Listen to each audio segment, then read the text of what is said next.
ಕರ್ನಾಟಕದ ಇತಿಹಾಸದಲ್ಲಿ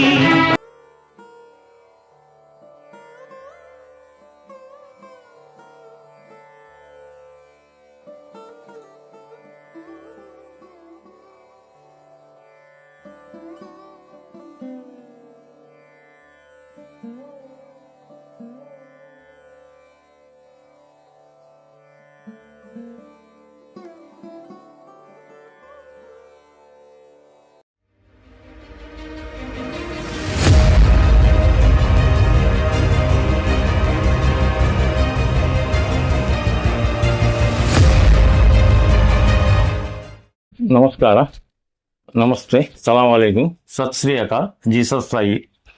ನಾನು ಐ ಜಿ ಕನ್ನೂರು ಅಂತ ಐ ಜಿ ಕನ್ನೂರು ಲಾಗ್ದಿಂದ ನಾ ಇದನ್ನು ಮಾತಾಡ್ತಾ ಇದ್ದೀನಿ. ನಾನು ಈಗ ವಿಜಯಪುರದಲ್ಲಿ ಗಂಗಾಪುರಂ ಕಾಲನಿಯಲ್ಲಿ ಇದು ಎಲ್ಲಿ ಬರುತ್ತಂದರೆ, ನಾವು ದರ್ಗಾ ಕ್ರಾಸ್ನಿಂದ ಒಂದು 5 ನಿಮಿಷದ ಇದು ಇದೆ, ಗಂಗಾಪುರ ಕಾಲನಿ ಅಂತ. ಅಲ್ಲಿ 29 ವಯಸ್ಸಿನ ಶ್ರೀರಂಗ ಪುರಾಣಿಕ ಅನ್ನೋ ಒಬ್ಬ ವಿದ್ಯಾರ್ಥಿ ಅನ್ನೋದಕ್ಕಿಂತ ಒಬ್ಬ ಸಣ್ಣ ಹುಡುಗ. ನಮಗೀಗ 70 ವರ್ಷ ಆಗ್ಯಾವ, ಅವ್ರು 29 ವರ್ಷ ಆಗ್ಯಾವ. ನಾವು ಹುಡುಗನೇ ಅನ್ಬೇಕೀಗ. ಅಷ್ಟು ಚಿಕ್ಕ ವಯಸ್ಸಿನಲ್ಲಿ ಬುಕ್ಗಳನ್ನು ಬರೆದಾರೆ, ಸಾಹಿತಿಗಳು ಅದಾರ. ಈಗ ನಾನು ಹಿಂದೆ ಕಾಣಿಸ್ತಿರ್ಬೋದು ಇದನ್ನು. ಇದು 3000ಕ್ಕಿಂತ ಹೆಚ್ಚು ಪುಸ್ತಕಗಳನ್ನು ಸಂಗ್ರಹ ಮಾಡ್ಯಾರ, ಓದ್ತಾ ಇದ್ದಾರೆ ಅವರು. ಅವ್ರಿಗೆ ಒಂದು ಏನು ಇಂಟ್ರೆಸ್ಟ್ ಇದೆಯಪ್ಪ ತಮ್ಮಲ್ಲಿ ಹೇಳ್ಬೇಕಂದ್ರೆ, ವಿಜಯಪುರದ ಇತಿಹಾಸವನ್ನು ಬೆಳಕಿಗೆ ಚೆಲ್ಲುವುದು. ಅವರು ತಮ್ಮ ಯೂಟ್ಯೂಬ್ ಮುಖಾಂತರನು ಈಗ ಸಾಹಿತಿಗಳು ಬುಕ್ಗಳು ಬರೆಯೋದಲ್ಲದೆ ಸಾಹಿತ್ಯ ಬರೆಯೋದಲ್ಲಿ ಎಷ್ಟೋ ಪೇಪರ್ಗಳಲ್ಲಿ ಬರೆದಿದ್ದಾರೆ ಲೇಖನಗಳನ್ನು. 29 ವಯಸ್ಸು ಅವರಿಗೆ. But he is handicapped person. ಅವ್ರು 2 ವರ್ಷ ಇದ್ದಾಗ ಬಾವಿ ಒಳಗೆ ಬಿದ್ದು ಹಿಂದ್ಗಡೆ ಪೆಟ್ಟು ಹತ್ತಿ ಈಗ ನಡೆಯೋಕೆ ಅಷ್ಟು ಬರೋದಿಲ್ಲ. ಅಂಥ ತೊಂದರೆ ಒಳಗೆ ನಿಮ್ಗೊಂದು ಹೇಳ್ತೀನಿ, ಒಂದು ಬಂಗಾರ ಬೆಂಕಿಯಲ್ಲಿ ಕಾಸಿ ಬಡದ ಮೇಲೆ ಅದನ್ನು ಒಂದು ರಂಗು ಬಿಡುತ್ತೆ ಅಂತ ಹೇಳ್ತಾರೆ. ದೇವ್ರೇನೋ ಅಂಥವ್ರಿಗೊಂದು ಶಕ್ತಿ ಕೊಟ್ಟಿರ್ತಾನೆ ಅಂತ ತಿಳ್ಕೊತ ಅಂಥ ಶಕ್ತಿ ಅವ್ರಿಗೆ ಕೊಟ್ಟಿದ್ದಾರೆ. ಎಷ್ಟೋ ಲೇಖನಗಳನ್ನು ಬೆಳೆದಿದ್ದಾರೆ, ಇದು ಮಾಡಿದ್ದಾರೆ. ಈಗ ಯೂಟ್ಯೂಬ್ ಮಾಡಿದ್ದಾರೆ. ಅದನ್ನೆಲ್ಲ ನಿಮ್ಮ ಡಿಸ್ಕ್ರಿಪ್ಷನಲ್ಲಿ ಹಾಕ್ತೀನಿ. ಅವ್ರ ಮನೆಗೆ ಬಂದಿದ್ದೇವೆ ಈಗ, ಅವರ ಲೈಬ್ರರಿಯಲ್ಲಿ ಕುಂತೀನಿ ನಾ ಈಗ. ಅವ್ರದೊಂದು ಸಂದರ್ಶನ ತೋತೀನಿ, ಅವ್ರ ಅನುಭವ ಮಾತುಗಳನ್ನು ತಮಗೆ ತಿಳಿಸ್ತೀನಿ. ಬನ್ನಿ ಅವ್ರ ಜೊತೆ ಮಾತಾಡೋಣ. ನಮಸ್ಕಾರ. ನಮಸ್ಕಾರ ಸರ್. ನಮಸ್ಕಾರ. ತಮ್ಮ ಸ್ವಲ್ಪ ಪರಿಚಯ ಹೇಳ್ರಿ ಸರ್ ಇವರಿಗೆ, ವೀಕ್ಷಕರಿಗೆ. ನಂದು ಶ್ರೀರಂಗ್ ಪುರಾಣಿಕ್ ಅಂತ ಹೇಳ್ರಿ.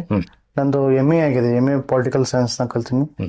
ಈಗ ನಮ್ಮ ಬರವಣಿಗೆ ಮತ್ತು ಸಂಶೋಧನೆ ಇತಿಹಾಸ ಆಸಕ್ತಿ ಇರೋದ್ರಿಂದ ಆ ಒಂದು ಸಂಶೋಧನಾ ಕ್ಷೇತ್ರ, ಬರವಣಿಗೆ ಮತ್ತು ಸಾಹಿತ್ಯ ಕ್ಷೇತ್ರದಲ್ಲಿ ಹವ್ಯಾಸ. ಈಗ ಸರ್, ನೀವು ನಿಮ್ಮ ವಯಸ್ಸು ಎಷ್ಟ್ರಿ ಸರ್? ನಮ್ದು 29. 29 ರನ್ನಿಂಗ್ ಇದೆ. 29-30 ಇದೆ. ಈಗ ನೀವು ನಿಮ್ಮದು ಈಗ ಪೇಪರ್ದಾಗ ಬಂದದ, ನಿಮಗೆಲ್ಲ ಕಡೆ ಸ್ಪ್ರೆಡ್ ಆಗ್ಯದ. ಎಸ್ಪೆಷಲಿ ಈಗಿನ ಜಮಾನದಾಗ TV ಮೊಬೈಲ್ ಬಿಟ್ಟು ಪುಸ್ತಕಂತರೂ ಯಾರೂ ಹೋಗ್ತಾ ಇಲ್ಲ, ಪುಸ್ತಕ ಓದ್ತಾನೆ ಇಲ್ಲ. ಇಂಥ ಈ ಯುಗದೊಳಗೆ, ಇಂಥ ಸಮಯದೊಳಗೆ ನೀವು 3000ಕ್ಕಿಂತ ಹೆಚ್ಚಿನ ಪುಸ್ತಕಗಳ ಸಂಗ್ರಹ ಮಾಡಿದೀವೆಲ್ಲ. ಇದು ಹಾಬಿ ಹ್ಯಾಂಗ್ ಬಂತು ಸರ್ ತಮಗೆ?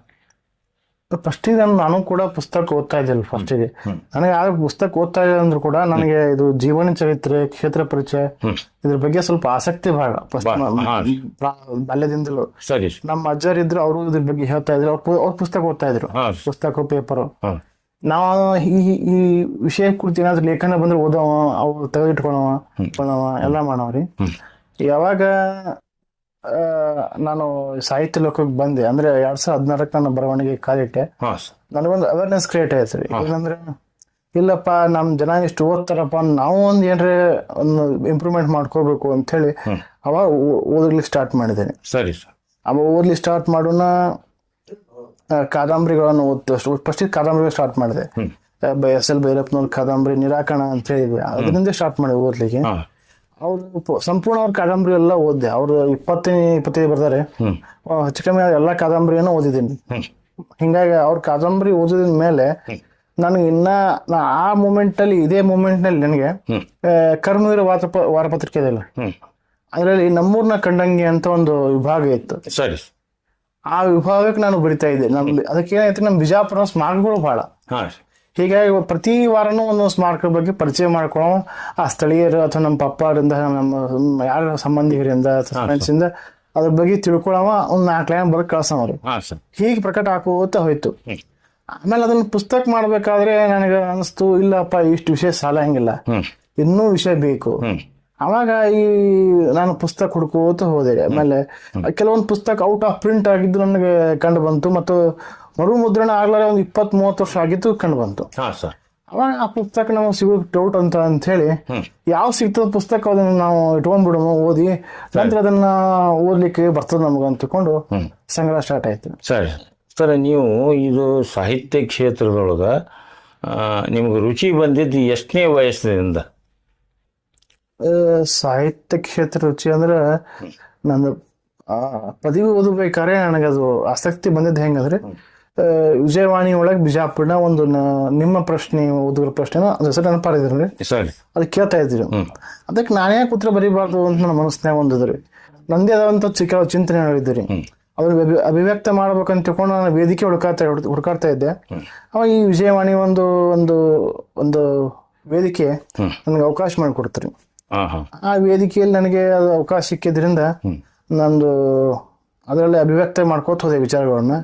ನಂತರ ನಮ್ಮೂರ್ನ ಕಂಡಂಗೆ ಅದಕ್ಕೂ ಕೂಡ ಅಂದ್ರೆ ನಮ್ಮೂರ ಬಿಜಾಪುರ ಸ್ಮಾರಕ ಎಲ್ಲ ನಾನು ಯಾಕೆ ಇದ್ರ ಬಗ್ಗೆ ಬರೀಬಾರ್ದು ಅಂತೇಳಿ ಹೀಗೆ ಅಲ್ಲಿ ಸ್ಟಾರ್ಟ್ ಆಯ್ತು. ಯಾವಾಗ ನನ್ ಜನ ಗುರ್ತಿಸಿ ಸ್ಟಾರ್ಟ್ ಮಾಡಿದ್ರಲ್ಲೋ, ಇದು ನಾನು ಅದನ್ನ ಅಭಿರುಚಿಯಾಗಿ ತಗೊಂಡು ಸ್ವಲ್ಪ ಹೆಚ್ಚಿಗೆ ಇದು ಮಾಡಿದೆ. ಸರಿ ಸರ್. ಈಗ ಸರ್ ನೋಡಿ, ವೀಕ್ಷಕರೊಂದಿಗೆ ನಿಮ್ಗೆ ಹೇಳಬೇಕು ಅಂದರೆ, ನಾನು ಇವರು ಅಭ್ಯಾಸಿಸಿ ಅದರ ಕೆಲವರು ಕಡೆಯಿಂದ ಕೇಳಿಕೊಂಡು ಇವ್ರ ಪ್ರತಿಭೆ ಅದ ಇವ್ರ ಹತ್ರ, ಇವ್ರ ಸಾಧಕರ ಹತ್ರ ನಾ ಇವರು ಲಾಗ್ ಮಾಡಕ್ಕೆ ಬಂದೀನಿ. ಈಗ ಇವರು ಸ್ವಂತ ಒಂದು ಲಾಗ್ ಮಾಡಿದ್ದಾರೆ ಇವರು ಕನ್ನಡದಲ್ಲಿ. ಅದು ಲಾಗ್ ಬಗ್ಗೆ ಹೇಳ್ರಿ ಸರ್, ಏನು ನಿಮ್ಮ ಲಾಗ್ ಬಗ್ಗೆ ಸ್ವಲ್ಪ? ಪುರಾಣಿಕ್ ಲಾಗ್ ಅಂತ ಹೇಳ್ರಿ. ಆಕ್ಚುಲಿ ಹೆಸರು ಬೇರೆ ಇಟ್ಕೊಂಡಿದ್ದೀರಿ ಮೊದಲ. ಇಲ್ಲ ಅಂದ್ರು ಫಸ್ಟ್ ಲಾಗ್ ಮಾಡ್ತೇವೆ, ನಮ್ಗೆ ಯಾಕಂದ್ರೆ ಎಡಿಟಿಂಗ್ ಸಮಸ್ಯೆ ಆಗ್ತದೆ ನೋಡ್ರಿ. ಡಾಕ್ಯುಮೆಂಟ್ ಟೈಪ್ ಮಾಡಂಗ ಎಡಿಟಿಂಗ್ ಮಾಡಿದ ಕಷ್ಟ ಆದ್ರೆ ಇದೊಂದು ಸ್ವಲ್ಪ ಸಮಸ್ಯೆ ಆಗುತ್ತೆ ಅಂತ ಹೇಳಿ ನಾವು ಪುರಾಣಿಕ್ ಲಾಗ್ ಅಂತ ಹೆಸರು ಇಟ್ಟಿದ್ದೀರಿ. ಹಿಂಗ ಪುರಾಣಿಕ್ ಲಾಗ್ ಅಂತ. ಮುಂದೆ ಈಗ ನೀವೇನು ಲಾಗ್ ಮಾಡೋದು ಎಷ್ಟು ಎಪಿಸೋಡ್ ಮಾಡಿರ್ತಾರೆ ನಿಮ್ಮ ಲಾಗ್ನಾಗ? ಈಗ ಒಂದು 80 ವಿಡಿಯೋ ಹಾಕಿದೇನ್ರಿ. 80 ವಿಡಿಯೋ ಯಾವ್ದ್ರ ಬಗ್ಗೆ ಮಾಡ್ತೀರಿ ನಿಮ್ಮ ಲಾಗ್? ನಮ್ ಬ್ಲಾಗ್ ಹೆಚ್ಚಿಗೆ ಮಾಡುದು ಇತಿಹಾಸ ಬಗ್ಗೆ ಹೆಚ್ಚು ನನ್ನ ಕಾನ್ಸಂಟ್ರೇಷನ್ ಅದ್ರಿ. ಇತಿಹಾಸ ಮಂದಿರಗಳ ಬಗ್ಗೆ ಹೆಚ್ಚು ಮಾಡ್ತಾ ಇದ್ದೀರಿ. ಮತ್ತೆ ಇತಿಹಾಸ ಸ್ಥಳಗಳು ಕೂಡ ಮಾಡ್ಬೇಕಂತ ಆಸೆ ಅದ. ನೋಡ್ರಿ ವೀಕ್ಷಕರೇ, ಇವ್ರದ್ದು ಪುರಾಣಿಕ್ ಲಾಗ್ ಅಂತ ಹೇಳಿ ಕನ್ನಡದೊಳಗೆ ಇದೆ. ನೀವು ನೋಡ್ರಿ, ಇವ್ರದ್ದು ಸಬ್ಸ್ಕ್ರೈಬ್ ಮಾಡಿರಿ, ಎಲ್ಲ ಕಡೆ ಶೇರ್ ಮಾಡಿರಿ, ಬೆಲ್ ಐಕಾನ್ ಒತ್ತಿರಿ. ಯಾಕಂದರೆ ಒಬ್ಬ 21 ವರ್ಷದ ಪ್ರತಿಭೆ, ಮೇಲಾಗಿ ಅವರು ಹ್ಯಾಂಡಿಕ್ಯಾಪ್ಡ್. ಸರಿಯಾಗಿ ನಾನು ಹ್ಯಾಂಡಿಕ್ಯಾಪ್ಡ್, ನನಗೂ ಸರಿಯಾಗಿ ನಡೆಯೋಕ್ಕೆ ಬರಲ್ಲ. ಈಗ ಅವರು ಹ್ಯಾಂಡಿಕ್ಯಾಪ್ಡ್, ನನಗಿಂತ ಸ್ವಲ್ಪ ಹೆಚ್ಚಿಗೆ ಹ್ಯಾಂಡಿಕ್ಯಾಪ್ಡ್ ಇದ್ದಾರೆ ಅವರು. ನಾನು ಇದ್ದೀನಿ, ನಾನು ನಡಿಬೇಕಾದ್ರೆ ನಾನು ಒಬ್ಬರು ಸಪೋರ್ಟ್ ಬೇಕು. ಅವರು ಲಾಗ್ ಮಾಡ್ತಾರೆ, ನಾನು ಲಾಗ್ ಮಾಡ್ತೇನೆ. ನಮ್ಮ ಅಭಿರುಚಿ, ಇಬ್ಬರದು ಅಭಿರುಚಿ. ಬಟ್ ಇವ್ರದ್ದು ಮೇನ್ ಸಾಧನೆ ಏನಪ್ಪ ಅಂದ್ರೆ, 29ನೇ ವಯಸ್ಸಿನಲ್ಲಿ 3,000ಕ್ಕಿಂತ ಹೆಚ್ಚು ಪುಸ್ತಕಗಳನ್ನು ಸಂಗ್ರಹ ಮಾಡ್ಯಾರ ಇವ್ರು. ಎಲ್ಲ ಬಂತು, ಹಿಸ್ಟಾರಿಕಲ್ ಬಂತು ಎಲ್ಲ. ಯಾವ ಲೇಖಕರದ್ದು ಹೆಚ್ಚು ಸಂಗ್ರಹ ಮಾಡಿರಿ ಸರ್ ನೀವು? ಲೇಖಕರ ಅಂತ ಅಲ್ರಿ, ನಮ್ಮ ಅಭಿರುಚಿ ನನ್ನ ವಿಷಯ ಯಾವ್ದ್ರ ಬಗ್ಗೆ? ಹಿಸ್ಟಾರಿಕಲ್ ಬಗ್ಗೆ ಹೆಚ್ಚು. ಹಿಸ್ಟಾರಿಕಲ್ ಅದ್ರಿ. ಆಮೇಲೆ ರಾಷ್ಟ್ರೀಯತೆ ಅಂದ್ರೆ ವಿಚಾರ, ದೇಶಭಕ್ತಿ ವಿಚಾರಗಳು, ದೇಶಭಕ್ತರು, ಸಾಧು ಸಂತರು, ಕ್ಷೇತ್ರ ಪರಿಚಯ, ಹೀಗೆಲ್ಲ ವಿಷಯಗಳು. ನಮ್ಮ ಕಾದಂಬರಿಗಳಿವೆ, ಐತಿಹಾಸಿಕ ಕಾದಂಬರಿಗಳು. ಓದ್ತಾ ಇರ್ತೀರಿ ಯಾವತ್ತು? ಇವೆಲ್ಲ ಓದ್ತಾ ಇರ್ತೀರಿ. ಮತ್ತೆ ಹೊಸ ಬುಕ್ ಯಾವ್ದ್ರೆ ಬಂದ್ರು ಸಂಗ್ರಹ ಮಾಡು ಇದು ಇದೆ ನಿಮ್ಗೆ. ಮತ್ತೆ ಅದನ್ನ ತಗೊಂಡ್ ಮತ್ತೆ ಸಂಗ್ರಹ ಮಾಡ್ತೀರಿ? ಅದನ್ನ ಸಂಗ್ರಹ ಅಂತಲ್ರಿ, ನಮ್ಗೆ ಯಾವ ವಿಷಯ ಓದ್ಬೇಕು ಅನಿಸ್ತದ ಅವನ್ನ ತಗೊಂಡಿಟ್ಟು ಸಂಗ್ರಹ ಮಾಡ್ತೀವಿ. ಯಾಕಂದ್ರೆ ಪುಸ್ತಕಗಳು ಏನಾಗ್ತಾರ ಔಟ್ ಆಫ್ ಪ್ರಿಂಟ್ ಆದ್ರೆ ರೀಪ್ರಿಂಟ್ ಆಗ್ಲಿಕ್ಕೆ ನಾವು ಮತ್ತೆ ಆಗೋ ಸಂಭವನೆ ಬಹಳ ಕಡಿಮೆ. ಉದಾಹರಣೆ ನೋಡ್ರಿ, ಹಂಪಿ ಯೂನಿವರ್ಸಿಟಿಯಿಂದ ಶಾಸನ ಸಂಪುಟಗಳು ಬಿಡುಗಡೆ ಆಗ್ಯಾವ. ಬಹುತೇಕ ಶಾಸನ ಸಂಪುಟಗಳು ಇವತ್ತು ಅಲಭ್ಯ. ಯೂನಿವರ್ಸಿಟಿಯಿಂದ ಶಾಸನ ಸಂಪುಟಗಳು ಅಂದ್ರೆ ಎದ್ರ ಬಗ್ಗೆ ಬರೆದಿರ್ತಾರೆ ಸರ್? ಅಂದ್ರೆ ಶಾಸನ ಅಂದ್ರೆ ಇದು ರೀ, ದೇವಾಲಯಗಳ ಮುಂದೆ ಅವು ನಮ್ ಹೆಂಗ ದೇವಾಲಯಗಳ ಮುಂದೆ ಶಾಸನಗಳನ್ನ ಅದ್ರ ಬಗ್ಗೆ ಬುಕ್ಗಳನ್ನ ಬರೆದಿದ್ದು ನೀವು ಕಲೆಕ್ಟ್ ಮಾಡಿರಿ ಸರ್? ಅದು ಕಲೆಕ್ಟ್ ಮಾಡಿ ಸರ್. ಯಾರು ಬರ್ದಾರಿ ಸರ್ ಅದು? ಅದು GS ಗಾಯಿ ಅಂತ ತಿಳ್ಕೊಂಡು AS ಡಿಪಾರ್ಟ್ಮೆಂಟ್ ಅವ್ರು ಮಾಡಿದ್ರಿ, ಹಾಂ ಮೂಲತಃ ಅವ್ರು ಮಾಡಿದ್ದು. ನಂತರ ಅದನ್ನ ದೇವಕೊಂಡ ರೆಡ್ಡಿ ಅಂತ ತಿಳ್ಕೊಂಡು ಈ ಕರ್ನಾಟಕ ಇತಿಹಾಸ ಅಕಾಡೆಮಿ ಅಧ್ಯಕ್ಷರಿದ್ದಾರೆ. ಹಾಂ ಅವರು ಹಂಪಿ ಯೂನಿವರ್ಸಿಟಿ ಒಳಗೆ ಇದ್ದಾಗ ಅವರು ಸಂಪಾದನೆ ಮಾಡಿದಂತ ಒಂದು ಪುಸ್ತಕಗಳು. ಅಚ್ಚಾ ಅಚ್ಚಾ ಅಚ್ಚಾ ಅಚ್ಚಾ. ಅವರು ಅದು ನನಗೆ ಸಿಕ್ಕಿದ್ದು ಬಹಳ ರೀ. ಯಾಕಂದ್ರೆ ಕೊರೋನಾ ಟೈಮ್ನಲ್ಲಿ ಒಂದು ಇದು ಸಿಕ್ತು ನಮ್ಗೆ, ಹೇಳಬಾರ್ದು ಯಾಕಂದ್ರೆ ನಮ್ಮೊಂದು ವರದಾನ ಅಂತ ಹೇಳ್ಬೋದು. ಯಾಕಂದ್ರೆ ಅದು ಮನಿ ಒಳಗೆ ಹೊರಲಿಕ್ಕೇನೋ ಹೋಗ್ಬೇಕಾದ್ರೆ ಅವಾಗ ಸ್ವಲ್ಪ ಅದನ್ನ ಆನ್ಲೈನ್ ಮಾಡಿದ್ರಿ ಎಲ್ಲ ಪುಸ್ತಕ ತೊಗೊಳಿಕೆ ಮಾಡ್ಲಿಕ್ಕೆ. ಆ ಮೂಮೆಂಟ್ ನಾ ಆನ್ಲೈನ್ ಪರ್ಚೇಸ್ ಮಾಡ್ರಿ. ಹಾ, ಈಗ ನೀವು ಆ ಶಾಸನ ಬಗ್ಗೆ ಅವು ಎಲ್ಲೆಲ್ಲಿ ಶಾಸನಗಳನ್ನ ಹೋಗಿ ಅಲ್ಲಿ ಚಿತ್ರೀಕರಣ ಮಾಡಿ ಅವ್ರು ಬರ್ದಾರ, ನಿಮ್ಗೇನು ಆಸೆ ಅಲ್ಲಿ ಹೋಗಿ ಚಿತ್ರೀಕರಣ ಮಾಡ್ಬೇಕಂತ ಆಸೆ ಹುಟ್ಟೋದು ಹೇಗೋ?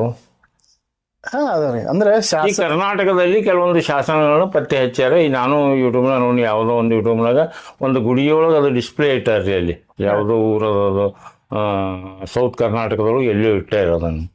ಆ ಥರ ನಿಮ್ಗೆ ಏನ್ರಿ ಆಸೆ ಬಂದರೆ ಅಲ್ಲಿ ಹೋಗ್ಬೇಕು ಮಾಡ್ಬೇಕು ಆ ಶಾಸನಗಳ ಬಗ್ಗೆ ಅಂತ? ಶಾಸನ ನಾವು ಓದ್ತೀನಲ್ರಿ, ಅವು ಶಾಸನ ಎಲ್ಲವ ಏನ್ ಸುದ್ದಿ ಎಲ್ಲ ನಾನು ಓದಿ ಮಾಡಿ. ಶಾಸನ ಓದ್ರಿಂದ ನಾವ್ ಏನಾಗ್ತದಂದ್ರೆ ಆ ದೇವಾಲಯ ಇತಿಹಾಸ ತಿಳಿಸ್ಬಿಡ್ತದೆ. ಸರಿ ಸರ್. ಮತ್ತೆ ಆಗಿನ ಕಾಲದ ಒಂದು ರಾಜಕೀಯ ವ್ಯವಸ್ಥೆನೂ ನಮ್ಗೆ ಅಲ್ಲಿ ಗೊತ್ತಾಗ್ಬಿಡ್ತದೆ, ಈ ಇತಿಹಾಸ ಇದೀನಿ ಅಂತ ಹೇಳಿ. ಯಾಕಂದ್ರೆ ಒಂದು ಶಾಸನದಾಗ ಇದ್ದ ಒಂದು ಸಂಪೂರ್ಣ ವಿವರ ಕೊಟ್ಟಿರ್ತಾನ್ರಿ ಅವ. ಅದನ್ನ ನಾವು ನೋಡಿದ್ಮೇಲೆ ಈ ಗುಡಿ ಇತಿಹಾಸ ಹಿಂಗೆ ಇದೆ ಅಂತ ನಮ್ಗೆ ಗೊತ್ತಾಗ್ಬಿಡ್ತದೆ. ಜೊತೆಗೆ ನಾನು ಶಾಸನ ಕಲಿತಾ ಇದ್ದೇನ್ರಿ ಓದ್ಲಿಕ್ಕೆ. ಹಿಂಗಾಗಿ ಅದನ್ನ ನನಗೆ ಇಂಟ್ರೆಸ್ಟ್ ಹೋದ್ರೆ ನಾನು ಮೊದಲಿಗೆ ಶಾಸನ ಮಾಡಿದ್ದು ವಿಜಯಪುರ ಜಿಲ್ಲೆ, ವಿಜಯಪುರ ಸಿಟಿ ಒಳಗಿಂದೆ. ವಿಜಯಪುರ ಸಿಟಿ ಒಳಗೆ ಒಂದು 20 ಶಾಸನ ಅವ್ರಿ. ಅವನ್ನ ಅದ್ರಾಗ ಒಂದಿಷ್ಟು ನಾವು ಮಾಡಿದೇನ್ರಿ, ನಾ ಮಾಡ್ಬೇಕು.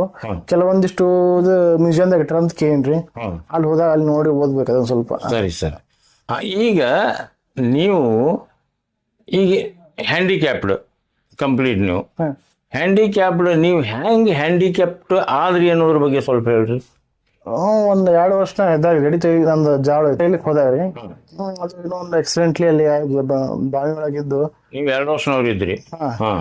ಅದು ಬಿದ್ದು ಏನೋ ನಮ್ಮ ಮೈ ಮೇಲೆ ಮತ್ತೊಬ್ರು ಯಾರು ನಮ್ಮ ಸ್ಲೇಟ್ ಒಬ್ರು ಪೂರ್ಣಿಮಾ ಅಂತಿದ್ದಾರೆ, ಅವರು ನಮ್ಮ ಮೇಲೆ ಬಿದ್ರು. ಬಿದ್ದು ಪೋರ್ಸಿಗೆ ಸ್ಪೈನಲ್ ಕಾರ್ಡ್ ಏನೋ ಆಗಿದೆ ಅಂತ ಹೇಳ್ತಾರೆ. ಹಂಗಾಗಿ ಅದು ಅವಾಗಿಂದ ಈ ಸಮಸ್ಯೆ. ನೀವು ಹೊರಗೆ ಹೋಗ್ಬೇಕಾದ್ರೂ ಒಬ್ರ ಜೊತೆ ಬೇಕೇ, ನನ್ನ ಹಾಗೆ ಹಂಗ ಸ್ವಲ್ಪ ಏನ್ರಿ ಸಪೋರ್ಟ್ ಬೇಕು. ಇದ್ದು ನೀವು ಈ ಸಪೋರ್ಟ್ ತಗೊಂಡು ಹ್ಯಾಂಗ ನೀವು ನಿಮ್ಮ ಲಾಗ್ ಅದಲ್ಲ ಅದ್ರೊಳಗೆ ಶೂಟಿಂಗ್ ಹ್ಯಾಂಗ ಮಾಡ್ತೀರಿ ನೀವು? ನಿಮ್ಮ ಕ್ಯಾಮ್ರಾಮನ್ ಅದಾರೋ ಅಥವಾ ನೀವು ಡೈರೆಕ್ಷನ್ ಕೊಡ್ತಿರೋ ಹೇಗೆ? ಕೆಲವೊಂದ್ಸಲ ನಾನೇ ಮಾಡಿರ್ತೇನ್ರಿ, ಯಾಕಂದ್ರೆ ಯಾರು ಪರ್ಟಿಕ್ಯುಲರ್ ಹೆಲ್ಪ್ ಆಗಲ್ರಿ. ಕೆಲವೊಂದ್ ಟೈಮ್ ಈಗ ರೀಸೆಂಟ್ಲಿ ವಿಡಿಯೋದಾಗ ಹೆಲ್ಪ್ ತೊಗೊಳಿಕತ್ತೀನಿ. ಕೆಲವೊಂದು ಬಹಳ ಪ್ರೋತ್ಸಾಹ ಕೊಡೋರು ನಮ್ಮ ರಿಲೇಟಿವ್ಸ್ ಎಲ್ಲ. ನಮ್ಮ ಸಿಸ್ಟರ್ ಹಸ್ಬೆಂಡ್ ಇದ್ದಾರೆ, ಅವರು ಭರತ್ ಅಂತ ಹೇಳಿ ಅವ್ರು ಮಾಡ್ತಾರೆ. ನಮ್ಮ ಸಿಸ್ಟರ್ ಮಾಡಿದ್ದಾರೆ. ಈ ಬಾದಾಮಿ ಸೀರೀಸ್ ಅಲ್ಲಿ ನಮ್ಮ ಸಿಸ್ಟರ್ ಮಾಡಿದ್ದಾರೆ, ಮತ್ತೆ ಅವ್ರ ಹಸ್ಬೆಂಡ್ ಮಾಡಿದ್ದಾರೆ. ಈ ಚಟ್ರಿಕಿ ನಮ್ಮ ಸಿಸ್ಟರ್ ಮಾಡಿದ್ದಾರೆ. ಅವ್ರು ಮಾಡಿದ್ದಾರೆ. 2ನೇ ದೇವರಕೊಂಡ ರೆಡ್ಡಿ ಸರ್ದಿ ನಮ್ಮ 2ನೇದು ಬಂತಲ್ರಿ ವಿಡಿಯೋಸ್, ಅದನ್ನ ಸ್ವತಃ ನಾ ಮಾಡಿದ್ದು. ನಮ್ಮ ಫಾದರ್ ಕೆಲವೊಂದ್ಸಲ ನಮ್ಮ ಫಾದರ್ ಡೈರೆಕ್ಷನ್ ಕೊಟ್ಟಿರ್ತೀನಿ, ಈ ರೀತಿ ಹೋಗಿ ಬಂದೆ. ಯಾಕಂದ್ರೆ ಸ್ವಲ್ಪ ನಾನೇ ಮಾಡ್ಬೋದು, ಸ್ವಲ್ಪ ಎಲ್ಲೋ ಸ್ವಲ್ಪ ಮಟ್ಟಿ ಶೇಕಿಂಗ್ ಬರ್ತದ್ರೆ, ಅದು ನೋಡಿದ್ರಿಗೆ ಸ್ವಲ್ಪ ಆಭಾಸ ಕಾಣಿಸ್ಬಾರ್ದು ಅಂತ ತಿಳ್ಕೊಂಡು ಅಷ್ಟೇ ನಾ ಮತ್ತೊಬ್ಬ ಕಡೆ ಮಾಡಿಸೋದು. ಸರಿ. ಈಗ ನೀವು ಕರ್ನಾಟಕದೊಳಗೆ ಯಾವ ಹೆಚ್ಚು ಸ್ಥಳಕ್ಕೆ ತಿರುಗಾಡಿರಿ ಸರ್? ನಿಮಗೆ ಐತಿಹಾಸಿಕವಾಗಿ ಮಾಡ್ತೀರಿ ಮೇನ್, ನೀವು ಯಾವ ಸ್ಥಳಗಳನ್ನ ಟಚ್ ಮಾಡಿರಿ ಸರ್? ಬೇಸಿಕ್ ನನ್ನ ಬಿಜಾಪುರ ಡಿಸ್ಟಿಕ್ ಮಾಡ್ಕೊಂಡು ನಂತರ ಎಲ್ಲಾ ಡಿಸ್ಟಿಕ್ ಹೋಗ್ಬೇಕಂದು ಪ್ಲಾನ್ ಅಂತಾರೆ. ಯಾಕಂದ್ರೆ ಬಿಜಾಪುರದ ಅಲ್ಲಿ ನಾವು ಬೇರೆ ಡಿಸ್ಟಿಕ್ ಹೋಗಲ್ಲ. ಪ್ರವಾಸಕ್ಕೆ ಹೋದಾಗ ಬದಾಮಿ ಒಂದು ಹೊರಗೆ ಮಾಡಿದ್ದು. ಬಿಜಾಪುರದೊಳಗೆ ಯಾವ ಮೇನ್ ಸ್ಥಳಗಳನ್ನು ಮಾಡಿದ್ರಿ ಸರ್ ಇಲ್ಲಿ? ಇದು ಮಾಡಿದೀನಿ. ಈಗ ನಾಗಚಂದ್ರ ಬಸದಿ ಅಂತ ಕರೀತಾರೆ, ಕರೀಮುದ್ದೀನ್ ಮಸೀದಿ ಅಂತ ಕರೀತಾರೆ, ಅದು ಮಾಡಿದೇನ್ರಿ. ಆಮೇಲೆ ಜಲಮಂಟಪ ನರಸಿಂಹ ಅವಶೇಷ ಅದ, ಅದು ಮಾಡಿದೇನ್ರಿ. ಆಮೇಲೆ ಸ್ವಯಂಭೂ ಸಿದ್ದೇಶ್ವರ ದೇವಸ್ಥಾನ ಅವಶೇಷ ಅದ ರೀ, ಅದನ್ನು ಮಾಡಿದೇನ್ರಿ. ಸ್ವಯಂಭೂ ಸಿದ್ದೇಶ್ವರ ಎಲ್ಲಿ ಅದ್ರಿ ಸರ್? ಅದು ಮಯೂರ್ ಸುಲ್ತಾನ ಅದು ಅಲ್ರಿ, ಹೋಟೆಲ್ ಅದಲ್ಲ, ಬಾಜು ಅದ್ರಿ. ಏನ್ರಿ ಅದ್ರ ಕಥೆ ಏನದು ಸಿದ್ದೇಶ್ವರ? ಇವರು ಸಿದ್ದೇಶ್ವರ ದೇವಸ್ಥಾನ ಅಂತ ತಿಳ್ಕೊಂಡು ಆದಿಶಯಪುರದಲ್ಲಿ 11ನೇ ಶತಮಾನದಲ್ಲಿ ದೇವರ ನ್ಯಾಕಿಮಯ್ಯ ಅಂತ ಇದ್ದಾರೆ, ಯಾರು ಸೇನಾ ನಾಯಕ, ಅವನ ನಿರ್ಮಿಸಿದ. ಯಾರ ಕಾಲದಲ್ಲಿ ನಿರ್ಮಿಸಿದ ಅಂದ್ರೆ ಕಲ್ಯಾಣ ಚಾಲುಕ್ಯ ಚಕ್ರವರ್ತಿ, ಫೇಮಸ್ ಚಕ್ರವರ್ತಿ ಅಂತ ಕರೀತಾರೆ, ಚಾಲುಕ್ಯ ವಿಕ್ರಮ.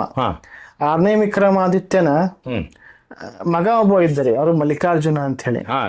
ಅವ ತನ್ನ ಹೆಂಡತಿ ಹೆಸರು ಏನೋ ಒಂದು ದತ್ತಿ ಬಿಟ್ಟಿದ್ದು ದೇವರ ನಾಮಕಿಮ್ ಕಟ್ಸಿದ್ದು ಅಂತೇಳಿ ಹ್ಮ್ ಶಾಸನ ಉಲ್ಲೇಖನ ಅದ. ಸರಿ.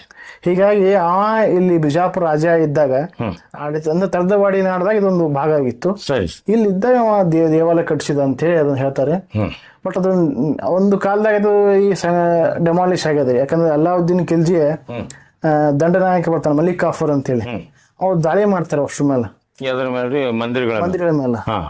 ಈಗ ಸಿದ್ದೇಶ್ವರ ಬಿಜಾಪುರ ಸಿದ್ದೇಶ್ವರ ಮಂದಿರ ಇಲ್ಲೇ ಇತ್ತು, ಬೇರೆ ಕಡೆ ಇತ್ತು ಮೊದಲು? ಈ ಸದ್ದ ಮಾರ್ಕೆಟ್ ಸಿದ್ದೇಶ್ವರ ರೀ, ಸೋಲಾಪುರ ಸಿದ್ದೇಶ್ವರ ಒಂದು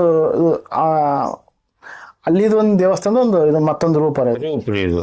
ನೀವ್ ಈಗ ಹೇಳ್ತಾ ಇರೋದು ಪ್ರಾಚೀನ ಕಾಲದಿರೋದು, ಪ್ರಾಚೀನ ಕಾಲದ. ಅದು ಯಾವ ಸ್ಥಳ ರೀ? ಎಲ್ಲಿದೆ ಇರೋದು? ಈಗ ಸ್ವಯಂಭೂ ಸಿದ್ದೇಶ್ವರ ಅಂತ ಕರೀತಾರೆ, ಸ್ವಯಂಭೂ ಶಿವಲಿಂಗ ಅಂತ ಕರೀತಾರೆ. ಎಲ್ಲಿ ಇರೋದು? ಅದು ಮಯೂರ ಅದೃಶ್ಯ ಪಕ್ಕದಲ್ಲೇ ಇದೆ ರೀ. ಮಯೂರ್ ಆದಿಶ ಹೋಟೆಲ್ ಪಕ್ಕದಲ್ಲಿ. ಹಾ. ಅಚ್ಚಾ ಅಚ್ಚಾ, ಅದು ಮಾಡಿರಿ ನೀವು? ಮಾಡೀನಿ. ಅಚ್ಚಾ ಅಚ್ಚಾ ಅಚ್ಚಾ. ಅದು ಅಂದ್ರೆ ಆ ಸಿದ್ದೇಶ್ವರ ಈ ಸಿದ್ದೇಶ್ವರ ಡಿಫರೆಂಟ್. ಆ ಸಿದ್ದೇಶ್ವರಿ ಬೇರೆ, ಈ ಸಿದ್ದೇಶ್ವರಿ ಬೇರೆ. ಅವರು ಆ ಸಿದ್ದೇಶ್ವರಿ ಯಾವ ಕಾಲಿ ಸಮಕಾಲೀನವ್ರಿ ಅವರು? ಸಿದ್ದೇಶ್ವರ ಅಲ್ರಿ, ಅದು ಸಿದ್ದೇಶ್ವರ ಟೆಂಪಲ್ ರೀ. ಅದು ಯಾವ್ದ್ರಿ? ಅದು ನೀವು ಮಾಡಿದ್ದು? ಹಾ. ಟೆಂಪಲ್ ಅಂದ್ರೆ ಯಾವ ಸಿದ್ದೇಶ್ವರ ರೀ ಅವರು? ಸ್ವಯಂಭೂ ಸಿದ್ದೇಶ್ವರ ಅಂದ್ರೆ ಶಿವನ ಅವತಾರ. ಬಿಜಾಪುರನ ದಕ್ಷಿಣ ಕಾಶಿ ಅಂತ ಕರಿತಾ ಇದ್ರು, ಶಾಸನದಾಗ ಉಲ್ಲೇಖನ ಅದ್ರಿ. ಇಲ್ಲಿ ಒಂದ್ 2-3 ಶಿವಲಿ ದೇವಸ್ಥಾನ ಇರ್ಬೋದು ಅಂತ ನನಗೆ ಅನಿಸ್ತಾರೆ. ಅದನ್ನ ನಾನು ಅಧ್ಯಯನ ಮಾಡ್ಬೇಕು, ಬಟ್ ಇನ್ನಾಗ ಅಧ್ಯಯನ ಮಾಡಿದ್ರು ಅದನ್ನ ಹೇಳ್ತಾರೆ. 1-2-3 ಕಡೆ ಶಾಸನದಾಗ ಹೇಳಿದ್ರಿ. ಸರಿ ಸರ್. ಸ್ವಯಂ ಅಲ್ಲಿ ದಕ್ಷಿಣ ವಾರಣಾಸಿ ವಿಜಯಪುರ ಅಂತ ಹೇಳಿ. ಹೀಗಾಗಿ ಇಲ್ಲಿ ಸ್ವಯಂಭೂ ಸಿದ್ದೇಶ್ವರ ದೇವಸ್ಥಾನಕ್ಕೆ ಮಲ್ಲಿಕಾರ್ಜುನ ಅಂದ್ರೆ 6ನೇ ವಿಕ್ರಮಾದಿತ್ಯನ ಮಗ ರೀ ಮಲ್ಲಿಕಾರ್ಜುನ ತಾನು ನೆನಪಿಗಾಗಿ ದೇವರ ನ್ಯಾಮಕಿಮ್ಮ ಅಂತ ನಮ್ಮ ದಂಡ ಸೇನಾನಾಯಕ ಅವ್ರು ಮಾಡಿದ್ರಿ, ಕಟ್ಟಿಸಿದ್ದು. ಸರಿ ಸರ್. ಅದಕ್ಕೆ ಮುಂದೆ ಮಲ್ಲಿಕಾರ್ಜುನ ಕೂಡ ಅದಕ್ಕೆ ಎಣ್ಣೆ ದೀಪಕ ದಾನ ದತ್ತಿ ಕೊಟ್ಟಿದ್ದರಿ. ಅದು ನಮ್ಮ ಇತಿಹಾಸಗಳು ಸಿಗ್ತವ್ರಿ. ಅದು ಬಿಟ್ಟು ಅತಿ ಪ್ರಾಚೀನ ಯಾವ ಮಾಡಿರಿ ಸರ್ ಬಿಜಾಪುರದೊಳಗ? ಅತಿ ಪ್ರಾಚೀನ ಅಂದ್ರೆ ನಮ್ ಬಿಜಾಪುರ್ನಾಗ ಅಂದ್ರೆ ಈಗ ಅಷ್ಟ ಪ್ರಾಚೀನ ದೇವಸ್ಥಾನ ನಮ್ದಂದ್ರೆ ಒಂದು ನೀವು ಇದು ಒಂದು ಮಾಡಿರಿ, ಯಾವುದು ಅಂದ್ರೆ ಆದಿಶಾಹಿ ಕಾಲದ ಒಂದು ನರಸಿಂಹ ದೇಗುಲದ ಒಂದು ಮಾಡಿರಿ. ಹೌದ್ರಿ. ಅದ್ರದ್ದು ಏನ್ ಸರ್ ಸ್ವಲ್ಪ